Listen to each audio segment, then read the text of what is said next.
It was one of those nights when the rain felt more like a conspiracy than a weather pattern. I'd taken the wrong route home after an aimless wander, hoping to shake off a lingering restlessness, and I'd somehow ended up in the oldest, most forgotten corner of the city. The rain hammered down, heavy and cold, making it impossible to see more than a few feet in front of me. Thunder cracked overhead, echoing through the empty streets, and I was soaked to the bone. Just as I was considering doubling back, a narrow alley opened up to my right, revealing a single dim light spilling from the cracked glass of a tiny storefront. I don't know why I felt so drawn to it, but there was something about that light, flickering and faint, that whispered of warmth and shelter. I ducked under the awning, wiping the rain from my face. The door was slightly ajar, and without thinking, I pushed it open. A small bell chimed above my head, its sound swallowed by the heavy silence inside. The shop smelled like dust and age.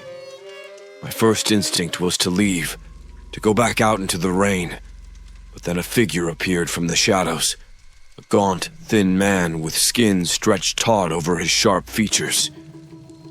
He wore a dusty suit, and his eyes held a strange gleam that both unsettled and intrigued me. There was something otherworldly about his stare, as if he knew things he shouldn't. "Looking for something?" His voice was barely a whisper, rough as if scraped across sandpaper.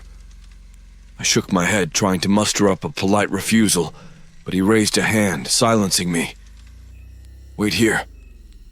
I think I have just the thing." He disappeared into the back, leaving me alone in the shop. I glanced around. The shelves were lined with oddities, faded photographs in cracked frames, tarnished jewelry, broken toys, and odd, shadowed trinkets whose purposes I couldn't begin to guess. Then, my eyes fell upon it, a large painting, hidden in the corner, draped with a thin, dusty cloth. Before I knew what I was doing, I reached out, pulling the cloth away. The painting was enormous, its heavy frame ornate but covered in scratches, as though it had been dragged across stone. The image itself was deeply unsettling. It depicted a bleak, empty landscape under a dark sky. In the center of the canvas stood a figure draped in tattered shrouds, its eyes hollow and black as the sky above. There was something unmistakably malevolent about the way it stared, not at the landscape, but out of the painting, as though it were looking directly at me. A chill rippled through me, and I felt frozen in place, transfixed. As I stared, I thought I saw something move. Just a flicker, like a shadow slipping over the canvas, but it was enough to break my trance. I took a step back, heart pounding, feeling a sudden urge to leave, to escape the shop and never look back. "Beautiful, isn't it?" The shopkeeper's voice cut through the silence, making me flinch. I hadn't heard him return, but he was standing right beside me, his bony fingers resting lightly on the frame. "This piece is unique. Its last owner swore it had a life of its own." He chuckled, a sound that was as dry and brittle as dead leaves. "Some say it brings visions, dreams that last long after you've left it behind. If you're the right sort of person, of course." I couldn't tear my gaze away. Something about the figure's hollow eyes felt both terrible and hypnotic, like it was reaching out to me. I knew in the pit of my stomach that I should leave, that it wasn't right. But the longer I looked, the more I wanted it. "How much?" I asked, surprising myself. The shopkeeper's eyes gleamed, a flicker of triumph there. "For you?" he murmured, his lips curving into a thin smile. "A special price. Consider it. Fate." I handed over the money with shaking hands, feeling as though I'd just made a deal I couldn't understand. As I left the shop, clutching the painting under my arm, the rain had slowed. But the night had only grown darker, pressing down on me with an unnatural weight. I hurried home, half dreading, half thrilled at the prospect of what I'd brought into my life. Little did I know that first, dark impulse had bound me to something far more dangerous than I could have imagined. I made it back to my apartment just as the clock struck midnight, the quiet chime cutting through the strange, humming silence that filled the empty hall. My building had an unsettling stillness to it at night, a cheap, crumbling place with walls so thin I could usually hear every footstep, every voice. But tonight, the silence felt absolute, like even the building was holding its breath. I unlocked my door and stepped inside, setting the painting against the wall in the front room. A shiver ran down my spine as I looked at it in the dim light. The figure's eyes were hollow, yes, but they seemed to have deepened, almost as if they were pulling at some part of me I hadn't realized was vulnerable. I took a step back, trying to shake off the strange pull of those dark eyes. I turned away, flicking off the light, and moved to my bedroom. But as soon as I lay down, I felt the presence of the painting again, like it was pushing at the back of my mind. A strange urge filled me, almost like a compulsion to get back up, to go and look at it just one more time. I fought it, telling myself it was just the eerie impression of an old, dark painting. But sleep didn't come easy. When I finally drifted off, I fell into a strange, unsettling dream. I was walking down a path through a barren, mist-covered landscape, the air heavy with an unnatural chill. The world around me felt distorted, and my own footsteps sounded muffled and far away. In the distance, I saw a figure standing completely still, shrouded in tattered cloth, just like the figure in the painting. Its hollow eyes watched me with an intense, unblinking stare, and though I couldn't see a mouth, I heard a whisper, a low, faint sound that grew louder with every step I took toward it. I couldn't make out the words, but it felt as though the whispers were seeping into my bones, sinking deeper with each step. The closer I got, the darker the world around me became, until finally the figure reached out a hand, long, bony fingers extending toward me. Just as I was about to touch it, I jolted awake, gasping, heart racing, covered in a cold sweat. The room was dark, save for the faint light from the street lamp outside, casting shadows across my walls. But then I noticed something chilling. The painting wasn't where I'd left it. I had propped it against the wall near the door, but now it stood upright, almost centered against the far wall, facing my bed.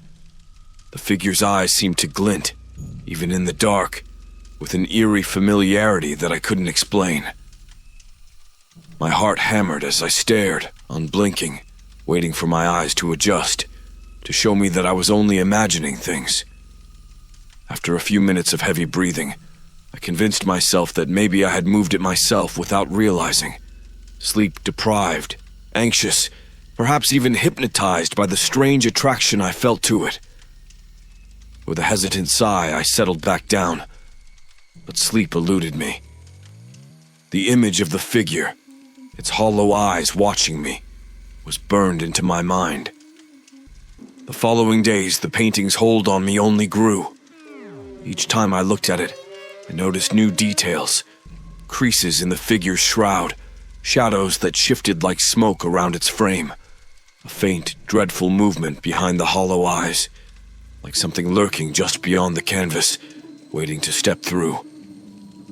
At night, the dreams returned, and with each one, I found myself closer to the figure, the whispers louder, the cold more intense. By the third night, I couldn't ignore it any longer. I'd wake up from these dreams with the suffocating feeling that the figure was in the room with me, standing at the foot of my bed. I'd turn on the lights, heart pounding, and there it would be, still on the wall but somehow seeming closer. The air grew thicker each night, charged with a cold dread I couldn't shake. Something inside me knew I should have gotten rid of it, but I couldn't bring myself to move it. Every time I tried to take it off the wall, my fingers felt paralyzed, like some invisible force was keeping it in place. It felt glued there, like it had somehow become a part of the room, a part of me. In my desperation, I did the only thing I could think of. I began researching. Late into the night, I scoured forums and archives looking for any clue about the painting's history. Stories surfaced, each one darker than the last. Legends of madness, of previous owners plagued by nightmares, even death. But all of them mentioned the same thing. Once the painting found you, it didn't let go. The more I read, the deeper my horror grew. Each account was disturbingly similar. People who owned the painting experienced the same restless dreams, the same haunting visions, the same pull, an unbreakable connection to the figure on the canvas. Some owners tried to destroy it, others to bury it or abandon it, but none had managed to escape. The stories claimed that the painting always found its way back, dragging them deeper into its curse with each return. By the fifth night, I was barely sleeping. Each time I drifted off, the dreams grew more vivid. I would find myself in that same barren landscape, but the fog was thicker now and the figure was closer. Every night, it seemed to step toward me, just a bit nearer than before. And now, I could hear the whispers distinctly, though they spoke in a language I couldn't understand. They crawled into my ears like ice, leaving me awake, shivering, with the feeling that I was being watched from every corner of the room. In desperation, I tried to resist the painting's pull, refusing to look at it, hoping that would somehow weaken its hold. I even draped it in a thick cloth, just as it had been in the shop, but it didn't help. If anything, the dread only grew more intense. I'd lie in bed, telling myself it was just an object, just paint and canvas and frame. But my skin prickled with an unnatural awareness, a suffocating feeling that I was not alone. One night, as I sat on the edge of my bed, rubbing my temples to soothe a pounding headache, I felt an overwhelming urge to confront it. It felt as though a silent voice was calling me, compelling me to look at it, to face whatever lurked within those empty eyes. Unable to resist, I tore the cloth from the painting, and for the first time, I saw the figure clearly in the lamplight. Its face had changed. The hollow eyes were no longer empty. Something dark, something alive lurked behind them. They seemed to blink, almost imperceptibly, and a grim smile appeared on the faint outline of its face, a cruel, mocking grin that I knew was meant for me alone. I stumbled back, my breath coming in sharp gasps, but I couldn't look away. Then I saw something even more terrifying, my own reflection in the glass. My face looked pale, hollow, almost as though I were fading, slipping away into the darkness of the figure's world. A faint shadow, barely visible, clung to my shoulders, as if something was reaching out from within the painting, pulling me toward it. It was in that moment that I knew I had to try and get rid of it, whatever the cost. I couldn't allow it to consume me the way it had its previous owners. Fueled by a desperate panic, I grabbed a kitchen knife and returned to the painting, trembling with fear and anger. I aimed the blade at the canvas, preparing to tear through it, to destroy whatever evil lay within. But as the knife neared the surface, an unnatural force seemed to push back, a solid wall of cold air that numbed my hand and sent the blade clattering to the floor. My fingers went numb, and I felt as though an invisible hand had wrapped around my wrist, squeezing tight enough to bruise. A faint whisper filled the room, unmistakably close, as if someone was right behind me. I froze, not daring to look back, my heart racing with the certainty that if I turned, I would see the figure standing there, waiting. "I won't leave," the whisper said, though the voice was not my own. It was deep, cold, a sound that dripped with malice and ancient patience. "Not now. Not ever." The air turned icy, and the shadows in the room grew darker, deeper, stretching toward me like hungry claws. My mind screamed at me to flee, but my feet were rooted to the ground, my gaze locked onto the figure's eyes, which had begun to glow faintly, as if lit from within by some otherworldly fire. I stumbled back, panting, feeling my chest tighten with a rising, suffocating fear. I knew, with a certainty that felt like a weight pressing down on my soul, that I couldn't escape it. It was bound to me, and I to it. The painting had become a part of me now, a shadow that would cling to my very being. Desperate and terrified, I collapsed onto the floor, my head in my hands. I had no idea what to do next, but I knew one thing for certain. The painting was not done with me. And even if I turned it away, even if I destroyed it, I feared that whatever lurked behind those hollow eyes would find a way to stay. The following day, I could barely focus on anything beyond the painting's presence. It felt like a living, breathing entity lurking in the corner of my apartment, feeding off my dread.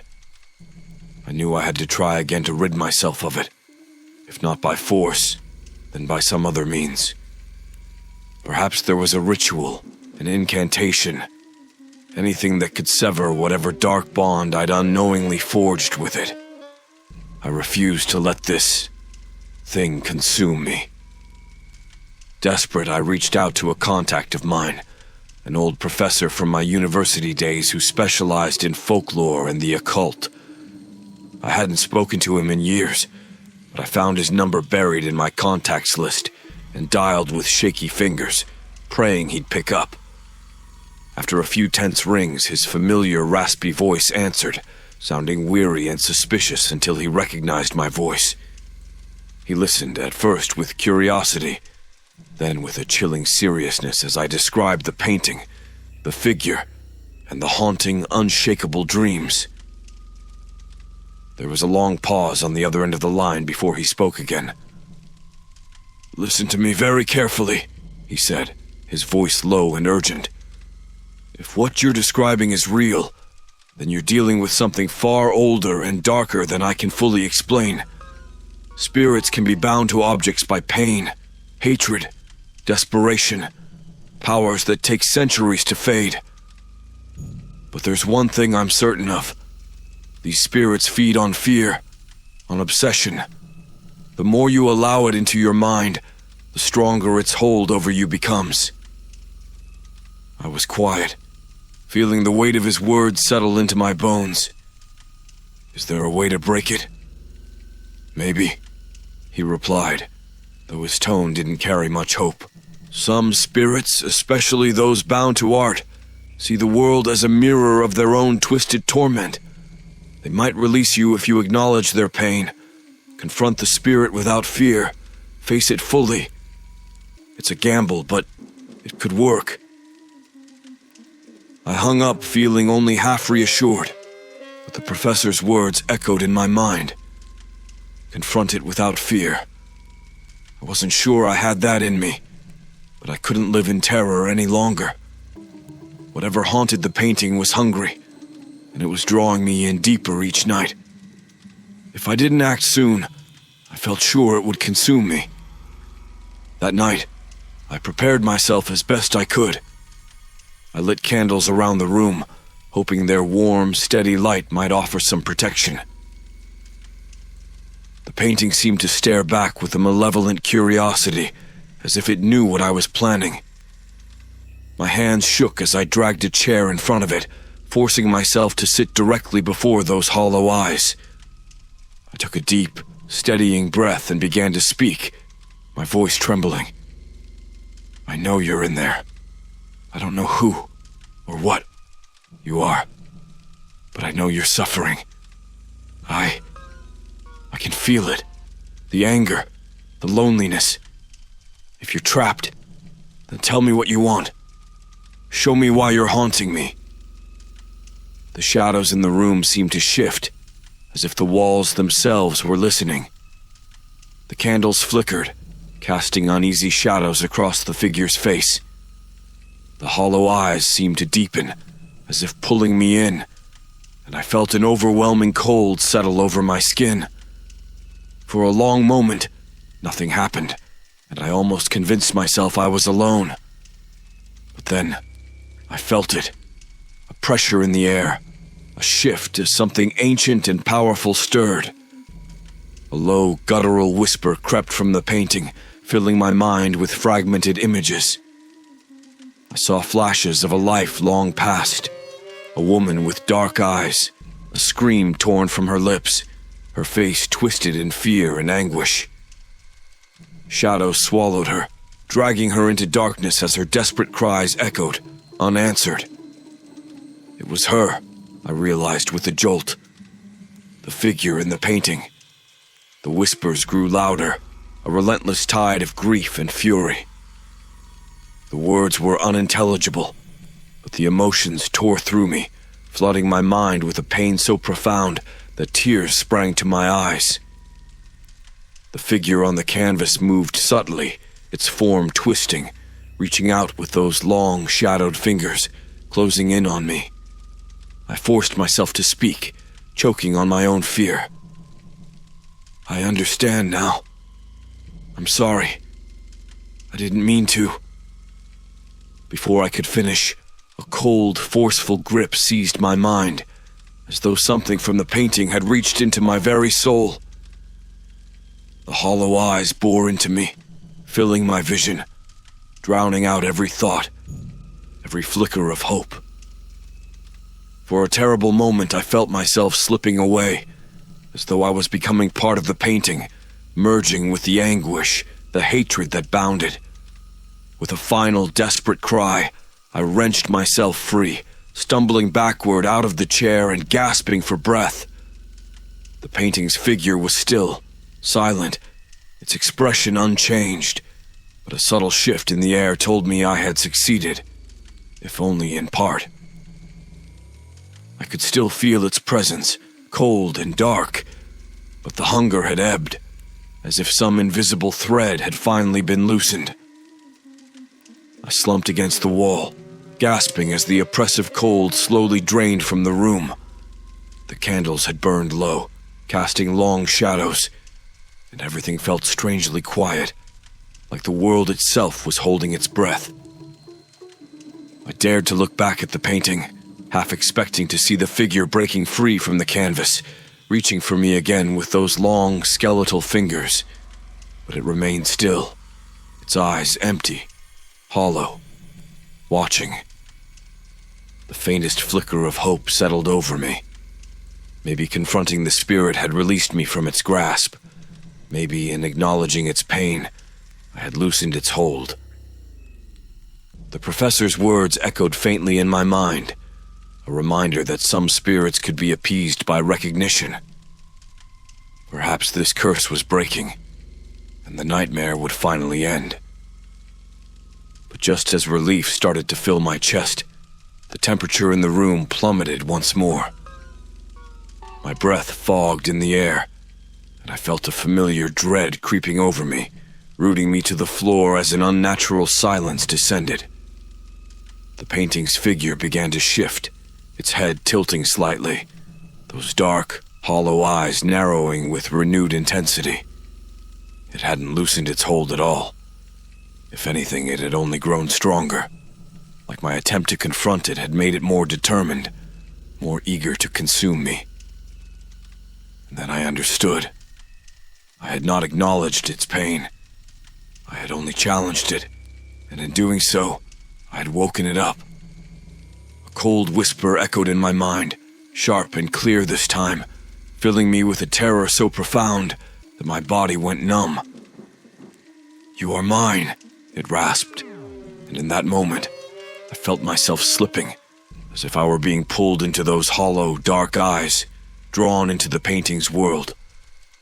My mind filled with a blur of strange, fragmented memories, a life of despair, of hatred, of an overwhelming need for vengeance. Images flashed before me of people I didn't know, places I'd never been, each more distorted, more terrifying than the last. It was like drowning in someone else's memories, sinking deeper and deeper with each passing second. Fighting back, I tore my gaze from the painting, scrambling to my feet, my hands shaking. I knew I couldn't stay here, not with that thing in my home.